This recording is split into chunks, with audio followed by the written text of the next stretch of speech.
जय श्री राधे कृष्ण। आप सभी का हमारे YouTube चैनल पे बहुत बहुत स्वागत है।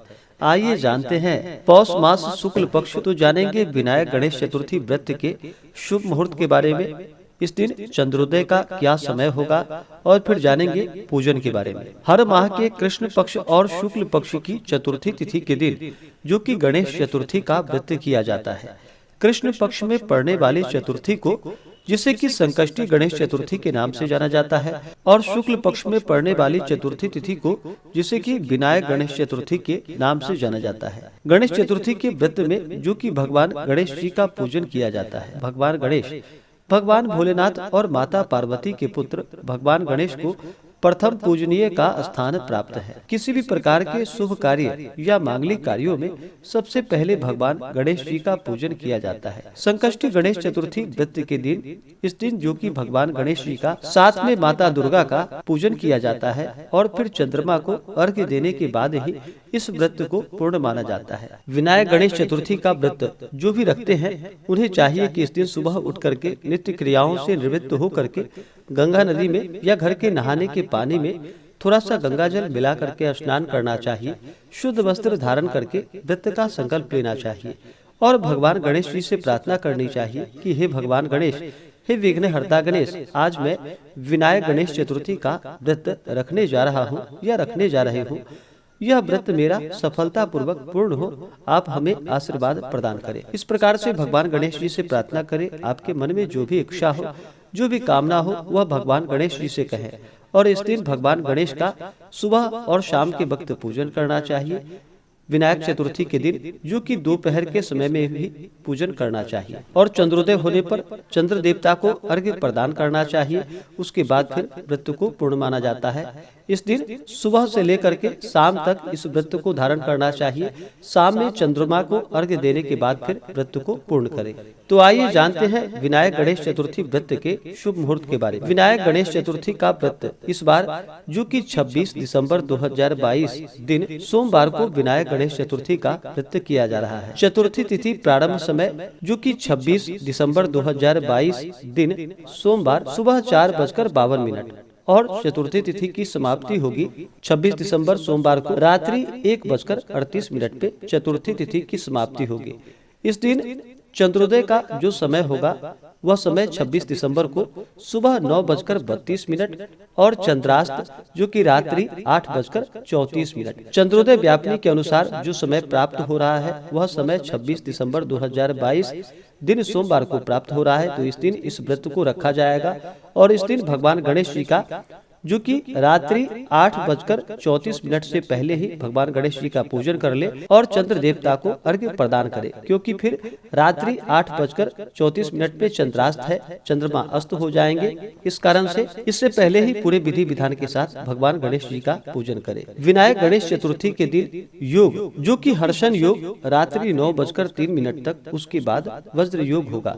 इस दिन सर्वार्थ सिद्धि योग भी होगा और रवि योग भी होगा जो कि सुबह 7:12 से शाम 4:42 तक, जो कि यह बड़ा ही अच्छा योग है। इस दौरान भगवान गणेश जी का पूजन करें तो यह अनंत गुना पुण्य फलदायी होगा। विनायक चतुर्थी के दिन राहु काल का जो समय होगा वह समय सुबह 8 बजे से लेकर के सुबह 9:20 तक राहु काल का समय होगा। राहु काल समय के दौरान कोई भी शुभ कार्य या नया कार्य नहीं करना चाहिए, यह लाभकारी नहीं होता है, तो इस बात का ध्यान रखें। इस दिन भगवान गणेश जी के पूजन के लिए चाहिए कि भगवान गणेश जी का सुबह शाम और दोपहर के समय में भी पूजन करना चाहिए, क्योंकि शुक्ल पक्ष में दिन में ही चंद्रमा उदित हो जाते हैं। इस कारण से दोपहर के समय में भगवान गणेश जी का पूजन करें, लेकिन चंद्रमा को अर्घ्य प्रदान करें जो कि शाम के समय में ही चंद्रमा को अर्घ्य प्रदान करना चाहिए। उसके बाद फिर व्रत पूर्ण करना चाहिए। इस दिन पूजन के लिए चाहिए कि एक अच्छा सा जगह ले, जैसे कि घर के ईशान कोण में एक आसन लगा करके उत्तर या पूर्व की ओर मुख करके बैठे। भगवान गणेश जी के लिए आसन लगाए, उस आसन पे लाल कपड़ा या पीला कपड़ा बिछा करके वहां पर भगवान गणेश जी साथ में माता दुर्गा की प्रतिमा को स्थापित करें या फोटो रख करके इनका पूरे विधि विधान के साथ पूजन करें। इस दिन भगवान गणेश जी को जो कि इनका जल से अभिषेक करे, पंचामृत से अभिषेक करे, शुद्ध गंगा जल से अभिषेक करे। भगवान गणेश जी को पीला वस्त्र चढ़ाएं, यज्ञोपवीत चढ़ाएं, फिर अक्षत, चंदन, पुष्पों की माला अर्पित करें। भगवान गणेश जी को सिंदूर अति प्रिय है, तो उन्हें सिंदूर अवश्य ही चढ़ाएं और दुर्वादल भगवान गणेश जी को चढ़ाएं। भगवान गणेश जी को इस दिन विशेष प्रकार से लाल पुष्प अर्पित करें।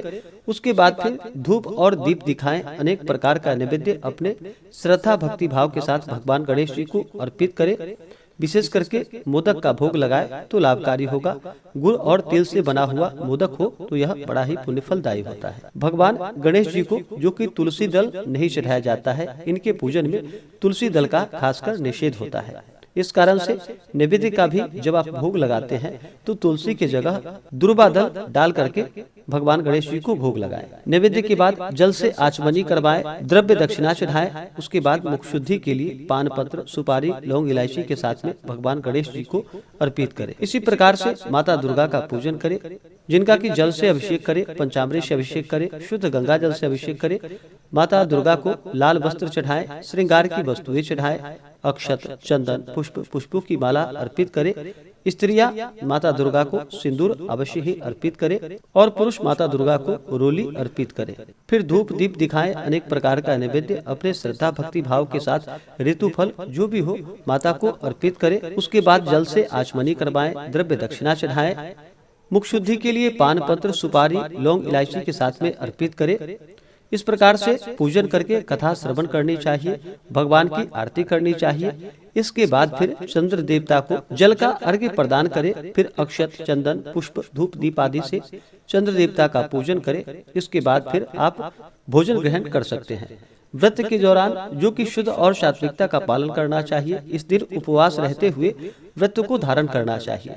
जो उपवास नहीं रह पाते हैं वो एक समय फलाहार ग्रहण करें और सुबह से लेकर के शाम तक इस दिन भक्ति भाव के साथ समय को व्यतीत करना चाहिए। व्रत के दौरान किसी के ऊपर क्रोध नहीं करनी चाहिए। अपने मन में किसी के प्रति ईर्ष्या या द्वेष का भाव नहीं लाना चाहिए। ब्रह्मचर्य का पालन करना चाहिए।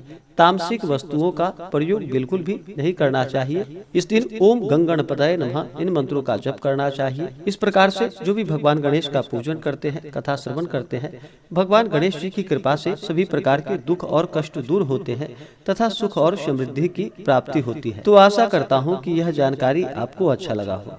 ऐसे ही ज्ञानवर्धक जानकारियाँ प्राप्त करने के लिए हमारे इस चैनल पे अगर आप नए हैं तो चैनल को लाल बटन दबा करके सब्सक्राइब करें, साथ में बेल आइकन घंटी को दबाएं ताकि मेरे वीडियो का नोटिफिकेशन आपको समय से मिलता रहे। वीडियो को लाइक करें, शेयर करें, सुखी रहे और स्वस्थ रहे। जय श्री राधे कृष्ण। धन्यवाद।